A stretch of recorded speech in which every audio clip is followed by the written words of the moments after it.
നമസ്കാരം. മലയാളി വാർത്തയിലേക്ക് സ്വാഗതം. തലസ്ഥാന നഗരിയിൽ നിന്ന് വരുന്നത് വളരെ ക്രൂരത നിറഞ്ഞ വാർത്തയാണ്. ഒരു 10ാം ക്ലാസ് വിദ്യാർത്ഥിനിയെ പീഡിപ്പിച്ച് ഗർഭിണിയാക്കിയ ബന്ധുവായ മധ്യവയസ്കനെ മരണം വരെ കഠിന തടവിനാണ് ഇപ്പോൾ കോടതി ശിക്ഷിച്ചിരിക്കുന്നത്. ആറ്റിങ്ങൽ ഫാസ്റ്റ് ട്രാക്ക് കോടതിയാണ് ശിക്ഷ വിധിച്ചത്.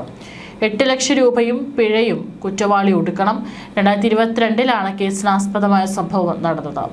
വാഹനാപകടത്തിൽ പരിക്കേറ്റ 10ാം ക്ലാസ്സുകാരിയെ ആശുപത്രിയിൽ എത്തിച്ചപ്പോഴാണ് പെൺകുട്ടി ഗർഭിണിയാണെന്ന കാര്യം വീട്ടുകാർ അറിഞ്ഞത്.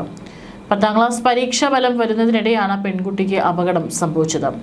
പഠനത്തിൽ മിടുമിടുക്കിയായ പെൺകുട്ടി മുഴുവൻ വിഷയങ്ങൾക്കും A+ വാങ്ങിയാണ് 10ാം ക്ലാസ് വിജയിച്ചത്. കുടുംബത്തിന്റെ പരാതിയിൽ പോലീസ് നടത്തിയ അന്വേഷണത്തിൽ പ്രതിയെ പോലീസ് അറസ്റ്റ് ചെയ്തു. ഭാര്യയും മക്കളുമുള്ള പ്രതി പെൺകുട്ടിയുടെ വീട്ടിലെ ഒരു അംഗത്തെ പോലെയായിരുന്നു. വളരെ തന്ത്രപൂർവ്വം സ്വന്തം വീട്ടിലെത്തിച്ചാണ് പെൺകുട്ടിയെ പ്രതി പീഡിപ്പിച്ചത്. സംഭവം നടന്ന ദിവസം വീട്ടിലേക്കുള്ള പച്ചക്കറി വാങ്ങാൻ പ്രതിയും പെൺകുട്ടിയും ഒന്നിച്ച് പോവുകയായിരുന്നു. തനിക്കും പച്ചക്കറി വാങ്ങണമെന്നും വീട്ടിൽ കയറി പേഴ്സ് എടുത്തിട്ട് പോകാമെന്നും പറഞ്ഞാണ് പ്രതി പെൺകുട്ടിയെ വീട്ടിലെത്തിച്ചത്. ഭാര്യയും മക്കളും വീട്ടിലുണ്ടെന്നും പ്രതി പെൺകുട്ടിയെ ധരിപ്പിച്ചു. പിന്നീട് അവിടെ എത്തിയാണ് പെൺകുട്ടിയെ അതിക്രൂരമായി പീഡിപ്പിച്ചത്. ഇതിനുശേഷം പ്രതിയെ ഭയന്ന് പെൺകുട്ടി വിവരം ആരോടും പറഞ്ഞിരുന്നില്ല. കൂടാതെ പഠനത്തിൽ പിറകോട്ട് പോകാത്തതിനാൽ വീട്ടുകാർക്കും ആദ്യമൊന്നും സംശയം തോന്നിയതുമില്ല.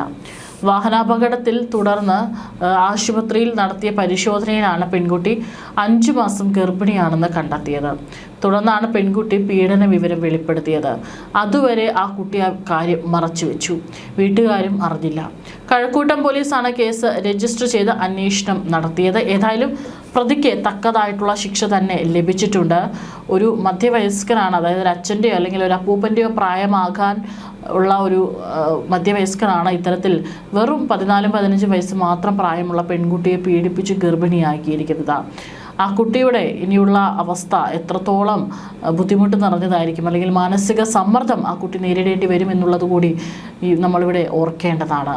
കൃത്യമായിട്ട് അമ്മമാരടക്കം അല്ലെങ്കിൽ അച്ഛന്മാരടക്കം പെൺകുട്ടികളുടെ കാര്യത്തിൽ കൂടുതൽ ജാഗ്രത പുലർത്തേണ്ട ഒരു കാലഘട്ടത്തിൽ കൂടിയാണ് നമ്മൾ ജീവിക്കുന്നത് എന്നുള്ളത് കൂടി ഇതിൻ്റെ ഒപ്പം എഴുതി ചേർക്കും.